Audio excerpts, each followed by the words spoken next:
Good morning YouTube and the internets. Today we'll be doing the rear wheel bearings on a Falcon wagon. They're the same as the Ute. They're both the models with a live or solid rear axle. If you've got independent rear suspension, which all the sedans do at least after the AU might have models with both in the sedan, I'm not sure. But this is only for the rear axles on a solid rear end. So if you don't know the difference between those two, you're probably not likely to be taking this job on. But if you're ordering the bearings, make sure you get the right ones. I jacked her up and did the old wobble test. Oh, hang on, let me take the handbrake off. So here we are on the driver's side. You can hear that knock. So that's not a lot of play, but it should be zero play. This side's not quite as bad, but it's still moving. I looked through one of the Ford forums. I think it might be the XR6 Club forums. There's an extremely detailed write-up on these as far as how to get them off, and the write-up in general is really good. So if you don't follow this, then I'd recommend looking at something like that.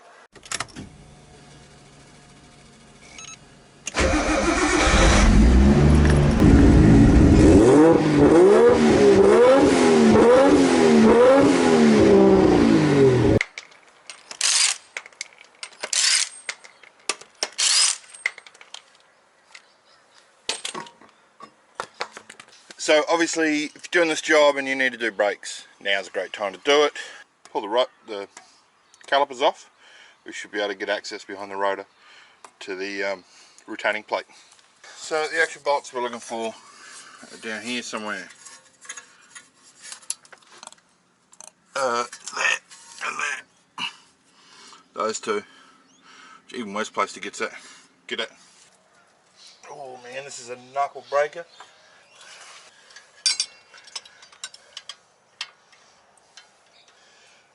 So with the double spanner configuration, I'm using it for a heap of extra force. I'm using it for the extra control. So when it lets go, I don't smash my knuckles. This really is a good job for the ratcheting ring spinners. Oh wow. With the bolt out to where it is, there's actually not even enough room to get the ratcheting ring spinner off the back of that bolt. Is there even enough room to get the bolt out? No is going to be my answer there. Let's have a look. I'll wind that back in a little bit so I can get the spanner off. There we go. The space I'm talking about is down in here.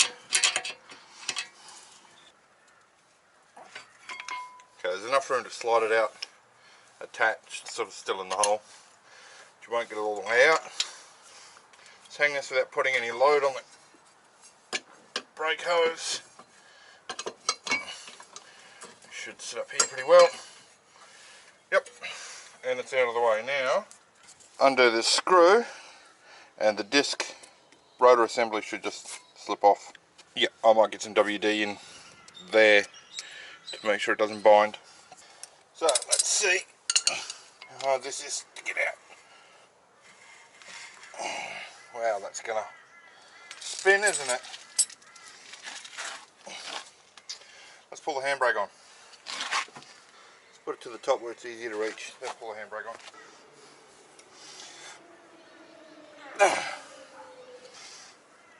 Impact drive would be perfect for this. Let's see how we go.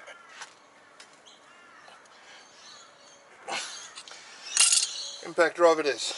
So 5 minutes. WD.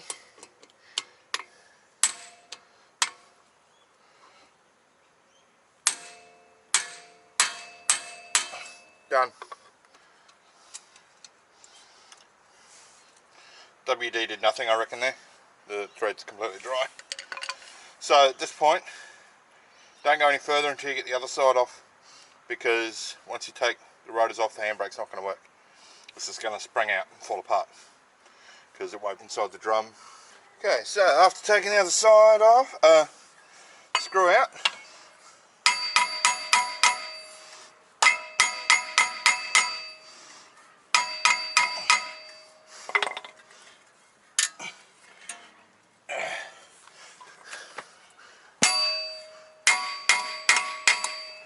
Give that a whack. That's on there pretty good. So some cars, there's like a threaded hole similar to that. You can wind a bolt in and it'll force it off. Actually, there's no place you can really put a bolt through that to push against, because part of the handbrake assembly looks like is I doubt it's part of the handbrake assembly, but there's something in there that you're going to hit and break if you try and feed a bolt through there. So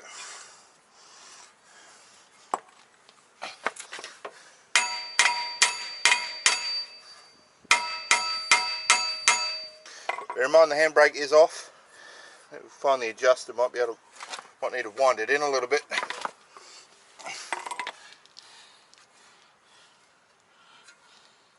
Slide hammer would be nice. Don't have one. Don't really have much you can grab onto either. It's just the just binding on the centre here. This is a 2003 model car. I'd say it's never been off in 17 years. I'll try and get the penetrating oil in there. I might get a wire brush or something, try and knock some of that excess rust off. It's not exactly sticking up proud, but it is there. It's not going to be helping. And I have double checked the assembly drawings and the manual. That should just slide off. It's just bound up on the centre. I'll give that a couple more minutes to soak and then go again. Let's see if I can't walk it off with a bit of leverage on both sides.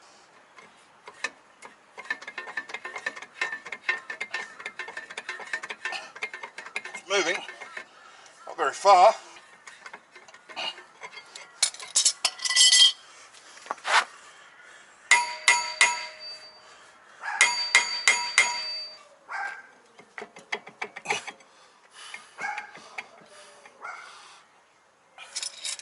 Actually, that amount of movement, I think it's just the bearing.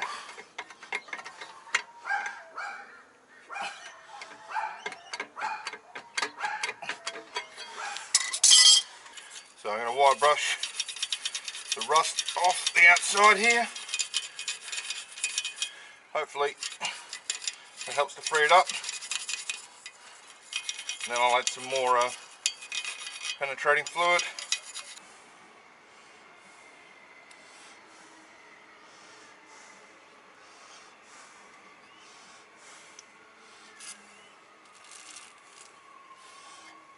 This thing, it's not going to go anywhere.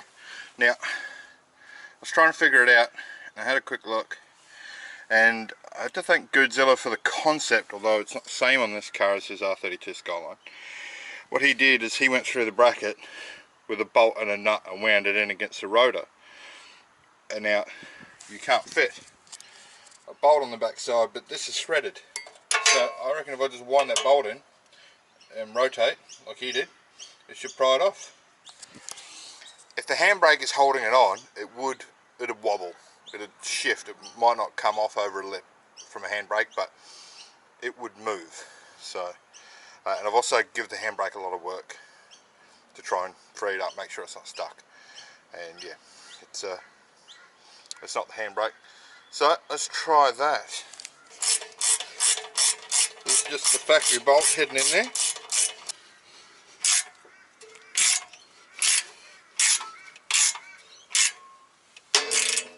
That sounds promising. So now I'll back it off. Rotate it. Wind it back in.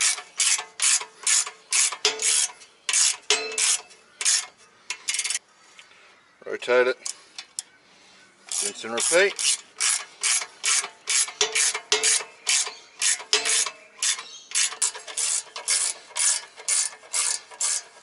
You can see it's moved. Let's see if it's enough. It's still not quite enough, just to be free, but it's moving now.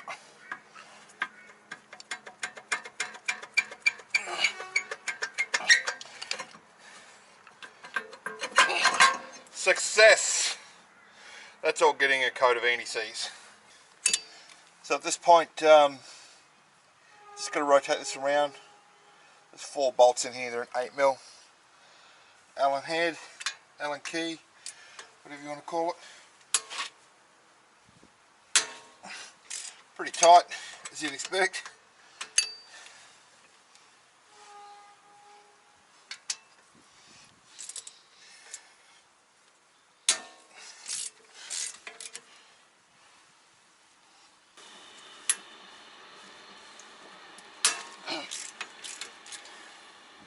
And I've already cracked the first one, because I wanted to make sure I could do it before I turned the camera on.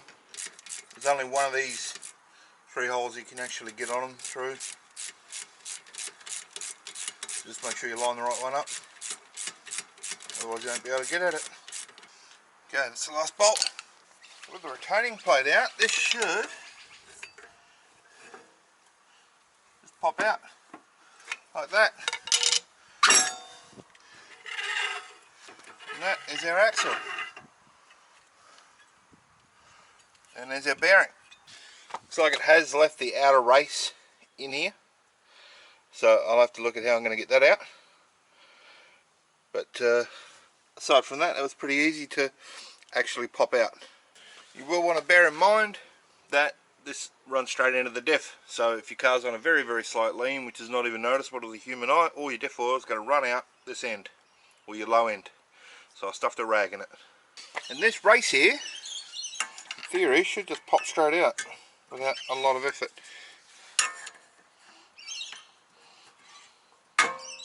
Yep. And there goes the backing plate, which I'll just hang there.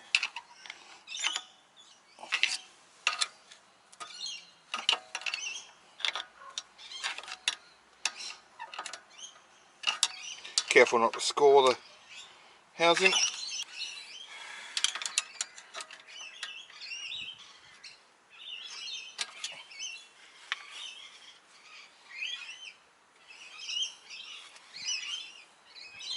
It's about as oily as you'd suspect, and as slippery as you'd suspect. So once you've got your axles out, what you want to do is go to your shop press. I bought this one specifically to do this job, and I bought the wrong one. It's not tall enough, so gonna have to get them off old school style. We're gonna be cutting them off. Probably not the best view from back there, but you'll get the idea. You don't want to cut all the way through, you just want to cut it till it's thin, hit it with a chisel, that's the retainer, and it should split and come off. Same with the bearing. The actual bearing cage is pretty easy, but the inner race will not be so easy. Take care. So you can see we've made a fine cut almost all the way through. If you don't have an hand chisel, a standard hammer, cold chisel will do the job. This is a 2-hand job.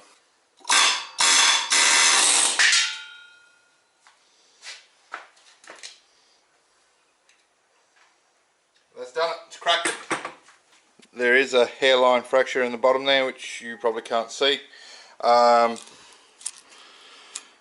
if you can't do it with just the one, you can put another cut on the back side, turn it around, 2 cuts, split it, it'll separate.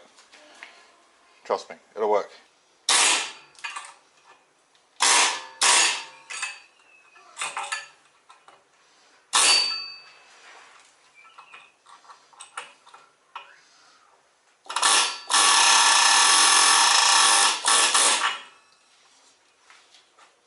That's her off. You want to take care not to be cutting this backing plate or the ABS sprocket wheel sensor thing.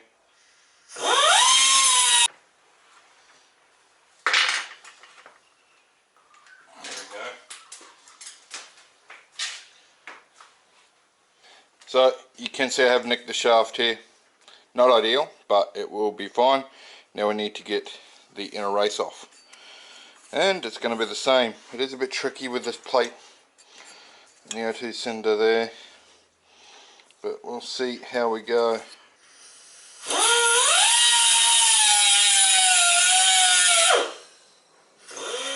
very thick.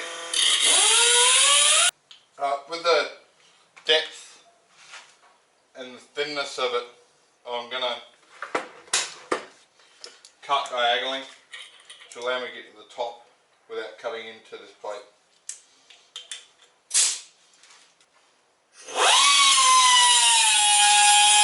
So you can see the diagonal cut there. You see I haven't cut into the plate. You can cut this all you like, that's just the seal. Wedging that up there is obviously going to buy a bit more room. And in fact, I'll see if it'll split there, but there's a bit of meat up the top. Split it first go.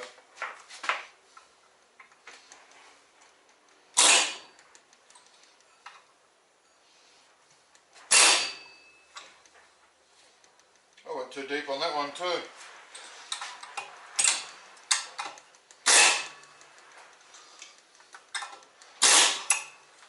You want to avoid cutting the shaft like I just did. Definitely a bit deeper than I'd like, but it will be fine. It will not, it's not going to break. Trust me, done it before. Now of course I could do the other one, be way more careful and not nick it, and then only show you that. But it just shows how easy it is to nick the shaft. If I was running like 600 horsepower barrow or something, this might concern me, but completely stock. With the load put through the bearing over the top of that, completely bridging that, I'm not concerned in the least. So you want to clean up your shaft, a little bit of emery paper, very, very gentle. You're not here to take the material off, you're just here to remove any burrs or edges that you might have put on when you nicked the shaft. No more than that. And clean up where the seal sits. Next is a very gentle rub with some Scotch-Brite. Again, we're just cleaning the surface up. Then a little bit of isopropyl alcohol and a rag.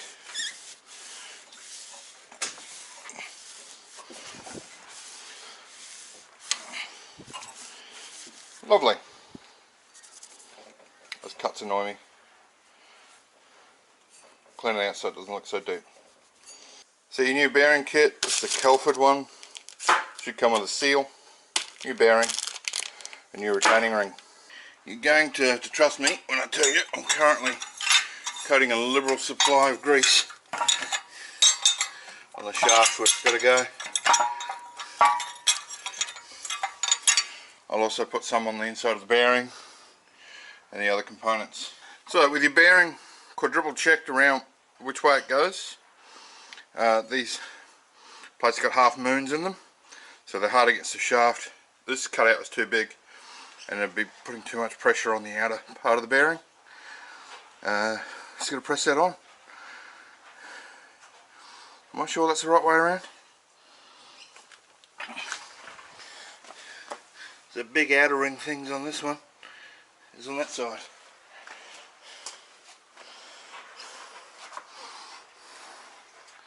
Let's turn that around. You will 100% need a press for this part, so if you don't have one, you can take it down to a shop. They'll do it for you. So at least you've saved a little bit of money on the labour. Make sure we're centered.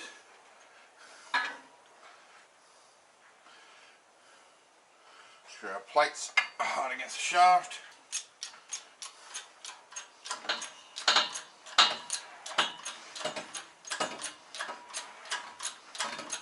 Don't like the angle of this thing.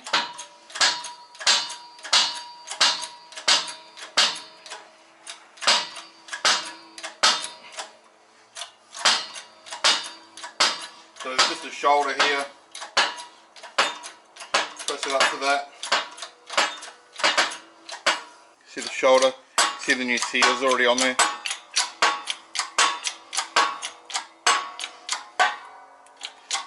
and that's it, it's home. You'll notice I've got the nuts on, which is something I should have done right from the start to protect the studs. As a result, my studs did take a little bit of damage in handling, and I had to run a tap over them to clean them up. Now the retaining ring goes that way. I'm looking at the other shaft right next to me. Smearing grease on it.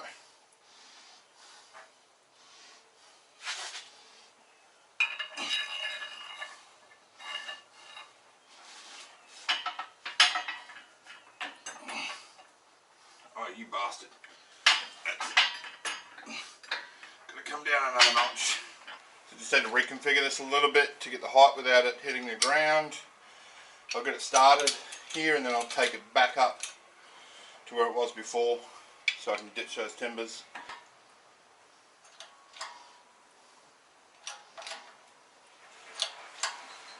And she's moving.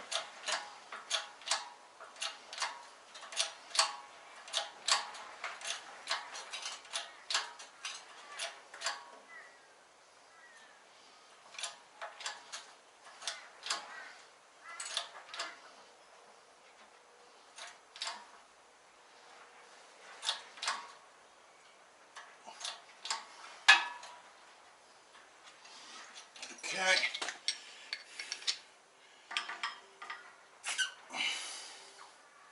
If you're going to be doing a lot of these, buy a better press or a taller one. Now we've got plenty of clearance.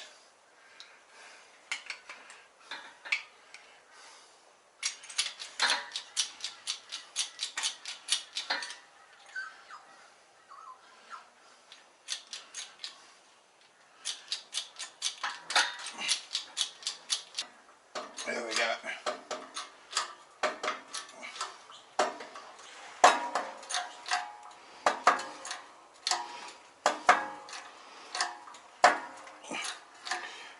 A little bit more for good luck. Yep. And that's pressed on.